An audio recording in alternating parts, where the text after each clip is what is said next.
Bismillahirrahmanirrahim. Assalamualaikum warahmatullahi taala wabarakatuh. Nama saya Muhammad Ikmal Mursyidi bin Azizan, dan insya-Allah saya akan bercerita serba sedikit tentang tokoh falsafah Islam, iaitu Imam Malik. Okey, yang pertama kita tengok biodata Imam Malik.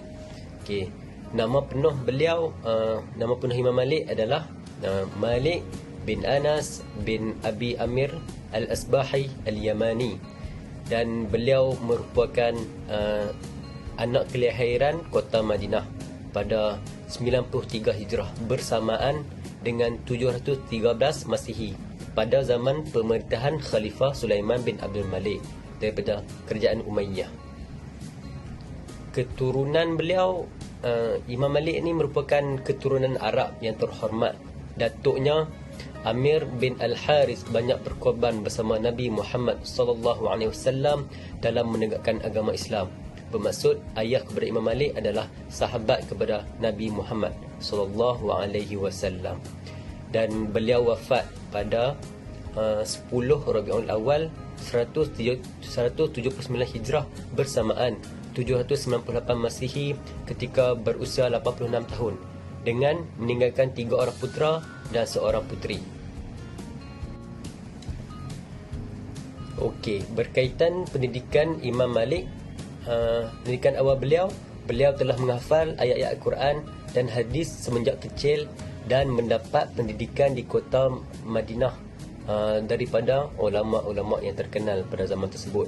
Dan guru pertama beliau adalah Abdul Rahman bin Harman, iaitu ulama besar Madinah yang memberi pendidikan kepada beliau selama 8 tahun. Maksudnya beliau berguru dengan Abdul Rahman selama 8 tahun. Akibat kecerdasan akalnya yang luar biasa, beliau telah menghafal 29 buah hadis daripada 30 buah hadis yang dibacakan oleh gurunya dalam satu hari. Maksudnya Imam Malik hafal 29 hadis dalam sehari. Dan beliau pernah belajar daripada 900 orang guru dari kalangan tabi'in dan tabi'in. Imam Malik banyak menimba ilmu pengetahuan di kota Madinah yang merupakan pusat pengajian ilmu, khususnya ilmu agama.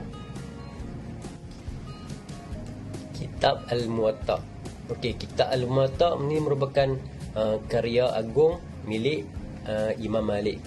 Al-Muwatta bererti yang disepakati ataupun tunjang ataupun panduan tentang ilmu dan hukum-hukum agama. Kitab tersebut merupakan kitab yang mengandungi hadis-hadis hukum yang dikumpulkan oleh Imam Malik serta para sahabat dan ulama tabi'in pada masa tersebut. Kitab ini lengkap dengan pelbagai masalah agama yang merangkumi ilmu hadis, ilmu fiqh dan sebagainya. Semua hadis di dalam kitab ini sahih kerana Imam Malik terkenal dengan sifatnya yang tegas dalam penerimaan hadis-hadis tertentu. Imam Syafi'i pernah berkata, tiada sebuah kitab di muka bumi ini yang lebih banyak mengandungi kebenaran selain kitab Al-Muwatta karangan Imam Malik. Maksudnya Imam Syafi'i pun mengakui kehebatan kitab Al-Muwatta dan kebenaran kitab tersebut. Okey, seterusnya sifat peribadi.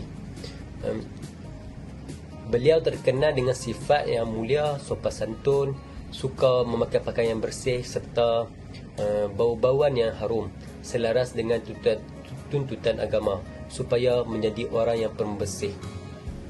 Beliau juga seorang yang hartawan yang tidak lokek membelanjakan hartanya di jalan Allah. Beliau juga terkenal dengan kecerdasan akal fikiran yang tinggi sehingga mampu menghafal Al-Quran dalam usia yang muda. Dan Imam Malik ni dia tak pernah menunggang sebarang jenis kenderaan di Madinah, tanda menghormati jasad baginda Nabi Muhammad SAW yang tertanam di dalam kubur. Antara pengajaran yang boleh kita dapat daripada kisah Imam Malik adalah yang pertama, kita hendaklah teliti dalam apa jua keadaan, sebagaimana Imam Malik akan menilai betul-betul kedudukan hadis yang sahih sebelum meletakkannya dalam kitab Al-Muwatta'. Yang kedua, kita perlu sentiasa menghormati siapa sahaja dalam apa jua keadaan, sebagaimana Imam Malik yang tidak pernah menunggang kuda di Madinah sebagai tanda menghormati jasad baginda sallallahu alaihi wasallam yang berada di kota Madinah. Yang terakhir adalah kita perlu sentiasa menimba ilmu seperti mana Imam Malik telah berusaha daripada kecil hingga wafat untuk belajar dengan tekun dalam ilmu agama supaya ilmu dapat disampaikan kepada seluruh umat Islam. Sekian daripada saya. Assalamualaikum warahmatullahi wabarakatuh.